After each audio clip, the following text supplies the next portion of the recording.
Olá, tudo bem? Como vão todos? Continuamos nessa nossa peregrinação, nessa jornada de momentos e muitas dúvidas e muitos questionamentos por que nós estamos vivendo tudo isso. E claro que existe um propósito para todas as coisas. A nossa reflexão de hoje tem a ver com a história de Paulo, um pouco da história de Paulo. E Paulo ele sofreu bastante, né? Depois que ele começou a servir a Jesus, servir a Cristo. E existe um momento da vida dele que ele teve que fazer uma viagem. Então coloque aí como tema da nossa palavra hoje.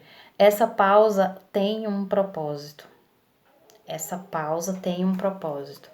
Então vocês vão abrir a palavra lá em Atos, capítulo 27, e depois vocês vão ler com mais calma, porque eu não vou ler tudo aqui. Vou apenas citar alguns versículos. E a história de Paulo nessa passagem era uma viagem que ele ia fazer, né, para Roma. E ele estava preso junto com outros presos. Então, ele estava vivendo ali um momento muito difícil. Paulo, ele com certeza sofreu momentos, entre aspas, de pandemia. Imagina só, você tá dentro de um barco, de um navio, e esse navio já acontecer várias coisas que durante toda a leitura, quando vocês forem ler, então vocês vão perceber quanta aflição Paulo passou, né, junto com outras pessoas que não conheciam a Deus, que não conheciam, não tinham temor, não sabiam de nada. Enfim, lá em Atos 27, versículo 9, ele fala assim: tínhamos perdido muito tempo e agora a navegação se tornara perigosa. Ou seja, começaram a vir ventos contrários, tempestades, né? Imagina você ir lá em alto mar e começar a ter aquelas ondas, o vendaval, e você com certeza vai ficar muito angustiado, preocupado. E eu, particularmente, não gostaria, não quero, né, viajar de navio um dia. Eu tenho verdadeiro assim pavor, eu olhar para o mar e ver tudo, só mar, não ver terra, então, gente, é complicado. Mas enfim, é, a- Paulo passou por tudo isso, né, junto com aqueles outros. E aí ele fala, né, senhores, vejo que a nossa viagem será desastrosa e acarreterá grande prejuízo. Então, o que Paulo fez? Primeiro, ele compartilhou prudência. O que ele disse? É melhor que a gente não vá por aqui, é melhor a gente não ir, é melhor a gente seguir outro caminho, né? O caminho, acho que era de Creta, se eu não me engano.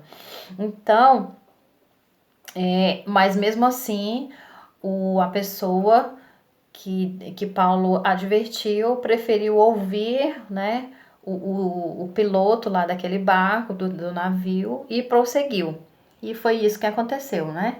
Ao invés de você, às vezes, ser prudente com alguma coisa, você apenas passa, não ouve, não quer ouvir, não quer seguir aquele conselho, né? Não quer ser prudente.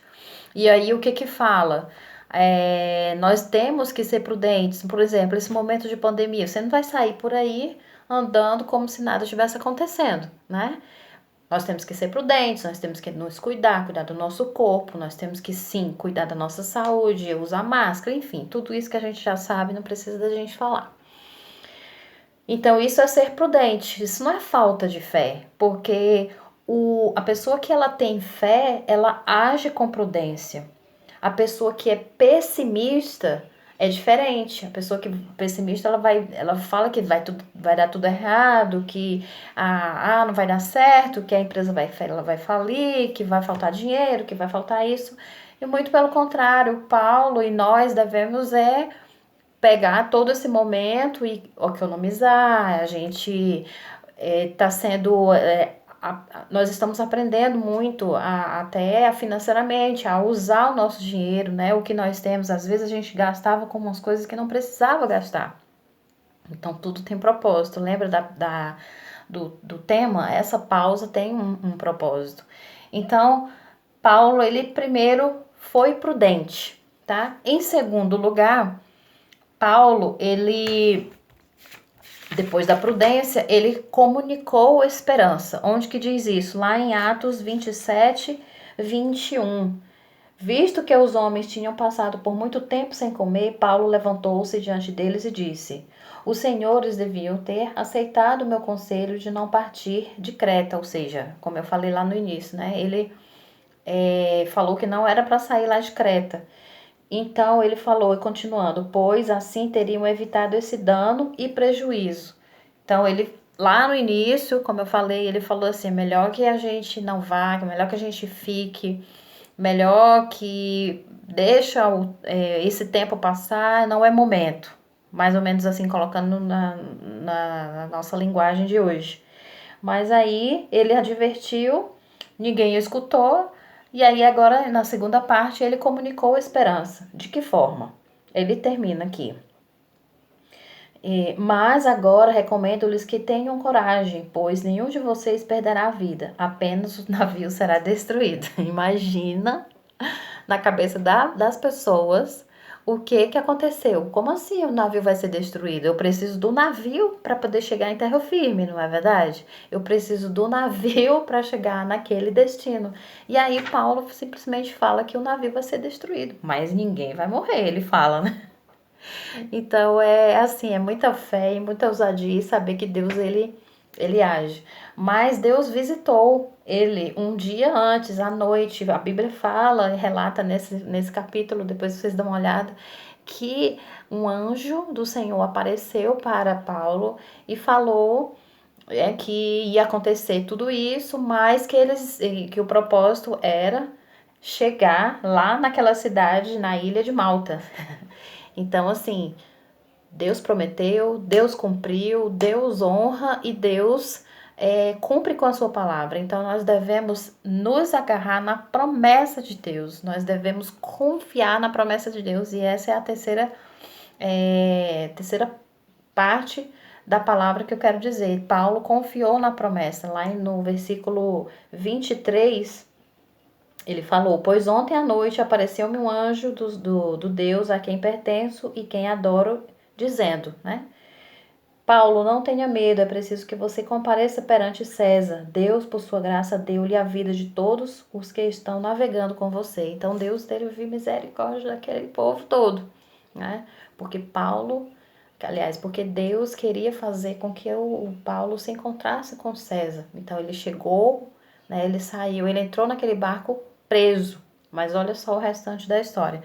Então Paulo, ele falou para aquelas pessoas, e aquelas pessoas ficaram assim maravilhadas, e ao mesmo tempo, com certeza alguns pensaram, mas esse homem tá ficando louco, né? Mas eles confiaram. E aí, o que aconteceu? Foi durante a passagem dessa história, fala-se que eles avistaram uma praia e era noite, bem tarde. E aí eles pensaram, nossa, vamos, né, continuar, a gente vai esvaziando aqui algumas coisas que tem no navio, porque tá vindo muita tempestade, ainda estava acontecendo, né, os ventos fortes e tudo. E eles resolveram, né, fazer isso.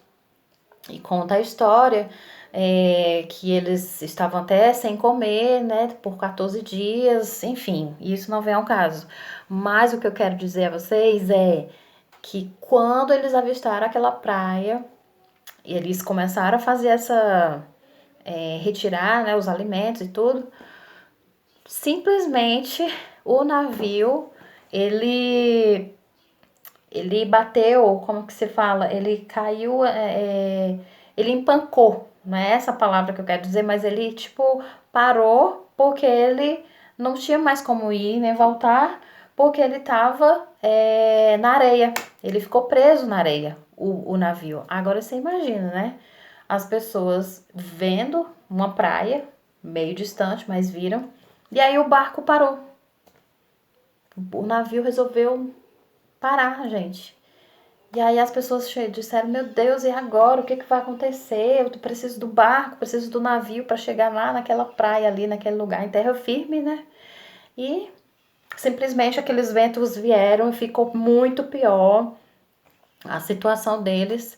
E vai cumprindo a palavra de que Deus falou para Paulo de que o navio ia ser destruído. E realmente foi destruído, né? Muito vento, muita tempestade e destruiu tudo. Aqueles presos que estavam lá, os que sabiam nadar, eles conseguiram nadar até a terra firme, e os que não conseguiram nadar, simplesmente eles conseguiram chegar até a terra firme em pedaços do navio. Ou seja, gente, quando Deus tem um propósito na vida de alguém, nas nossas vidas, não importa o que você tinha, você tem que olhar para aquilo que você tem hoje. Ou seja, o que você tem hoje? Ah, eu tenho um resto de comida, eu tenho um resto de algo. Então, usa isso para você chegar naquilo que você quer. Usa o que você tem. Não é para olhar mais para trás. Passou, já era, destruiu, o navio já foi, o barco já foi. Agora você tem que pegar aquilo que você tem hoje, as ferramentas que você tem hoje, a internet, sei lá, o WhatsApp, os meios de comunicação, a forma como você pode fazer.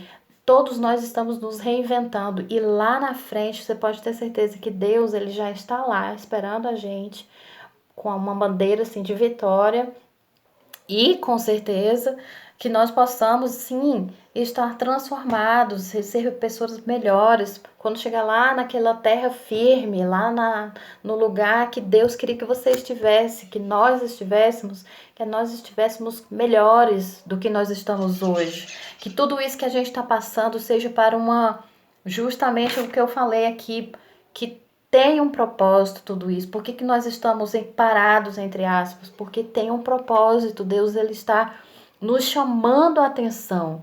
Deus está nos mostrando, meus irmãos e minhas irmãs, de que tudo isso que está acontecendo é um propósito para que nós possamos olhar muito para Deus. Que nós não somos nada sem o nosso Pai, que nós não podemos agir sem Deus.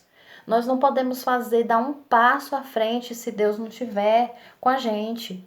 Podemos até agir com as nossas próprios esforços, nossas próprias vontades, mas lá na frente nós vamos ter que dar uma voltar tudo de novo para poder recomeçar. E é melhor que nós possamos fazer isso em Deus, que Deus já esteja na nossa frente, fazendo a nossa caminhada e nós seguirmos a Jesus. Se Paulo não tivesse obedecido a voz de Deus, ele tivesse, realmente não vai acontecer, vai dar um desastre, a gente vai morrer, aquelas pessoas teriam ficado desesperadas, mas muito pelo contrário, meus irmãos, nós precisamos acordar. Igreja é isso, pessoas que são cristãs, elas trazem esperança, elas trazem uma palavra de ânimo, ela não vai trazer uma derrota para você, ela não vai trazer, não deveria trazer uma palavra de destruição. Realmente vai acabar tudo, é um apocalipse, Deus não tá vendo, olhando pra gente. Gente, não é isso, acorda, vamos acordar. Deus está chamando nossa atenção para mostrar que Ele é Deus, que Ele governa todas as coisas. Ele não precisa Na verdade, Deus, ele está fazendo tudo isso para mostrar que Ele é o dono de todas as coisas, Ele comanda a nossa vida, Ele comanda a nossa vida, Ele é o dono da nossa vida. Que nós possamos, nesse período, refletir e amadurecer em Cristo. Quem nós somos em Cristo, o que nós estamos fazendo, por que nós estamos aqui nessa terra, qual o propósito, existe propósito em todas as coisas. Eu não acredito em coincidência, a gente fala muito que existe uma jesuicindência em tudo isso, então que nós possamos nos voltar para Deus. Não é possível que nós não saiamos desse período de pandemia do mesmo jeito, até pior. Nós precisamos sair dessa pandemia, sair desse coronavírus, de tudo isso. Pessoas transformadas, pessoas mais maduras, pessoas mais que valorizam mais a família, que demonstram mais amor ao próximo. Nós estamos precisando demonstrar o amor. O Espírito Santo, ele derrama no nosso coração amor, e esse amor não quer nada em troca, gente. Esse amor é simplesmente amor de Deus nas nossas vidas. Então, que nós venhamos assim a orar mais, a buscar, a ler a Bíblia e colocar tudo isso em prática. Olhemos para o nosso próximo, amemos o que Jesus disse: ame ao próximo como a ti mesmo. Precisamos nos amar, precisamos amar o nosso próximo. Não tem como você amar a Deus se você odeia aquela pessoa que está ali do seu lado, na sua frente, seu vizinho, lá onde você trabalha, ou não sei, uma desavença. Gente, isso não é momento, aliás, esse não é o momento em nenhum momento devemos ter intriga com ninguém. Então, que nós possamos estar aqui em Cristo. O que é estar em Cristo? É viver o exemplo de Jesus. Quem é Jesus? Era um homem cheio de amor, cheio de paz. Então, Jesus, ele governa, ele sabe de todas as coisas. Então, que nós possamos, cada momento da nossa vida, que parar alguma coisa, essa parada tem algum propósito. Essa parada não é simplesmente para você ficar parado, olhando para frente, para trás, ou chorando, ou reclamando. Essa pausa é para você refletir, para todos nós estarmos aqui diante de Deus e dizer: eis-me aqui, estou aqui, quero aprender, eu preciso mudar, eu preciso me libertar de tanta coisa, eu preciso ser parecido com Jesus. Você imagina alguém olhar para você e dizer assim: tem alguma coisa diferente? Com certeza, lá naquela história de Paulo, aquelas pessoas olharam para Paulo e disseram: esse homem tem alguma coisa diferente. Quem é esse Deus? Que Deus é esse que ele serve, que fala com ele, que ele escuta a voz de Deus e que se comunica? É um relacionamento. Então, Deus, ele tinha propósito para Paulo lá na ilha de Malta. Olha só, ele saiu, entrou como preso e foi liberto, né? Porque ele começou a curar, a fazer curas. Vocês podem continuar lendo aí essa história muito bonita de Paulo. Paulo começou a curar porque ele foi mordido lá por uma serpente. A serpente, ele conseguiu, né, matar aquela serpente. Ele foi picado, não aconteceu nada com ele. E isso é milagre. Então as pessoas viram tudo aquilo. Por que que Deus fez com que tudo isso acontecesse, permitiu que tudo isso acontecesse? Porque ele tinha um propósito. Então, às vezes, a gente pensa que Deus não tem propósito naquilo que é tão difícil, e às vezes o difícil é o propósito que Deus quer, porque ele quer moldar, porque ele quer forjar no nosso caráter, enfim, tem muita coisa envolvida em tudo isso que a gente está vivendo. Então, que nós possamos estar, sim, atentos à voz de Deus. Que nós estejamos aqui como igreja de Cristo, firmes. Nós somos mais do que vencedores. Que nós possamos refletir nessa mensagem, que nós possamos perdurar esse período e continuar e crendo que é um momento de pausa que vai passar e que Deus já está lá na frente cuidando de nós. Fiquem com Deus e até outro dia. Paz do Senhor.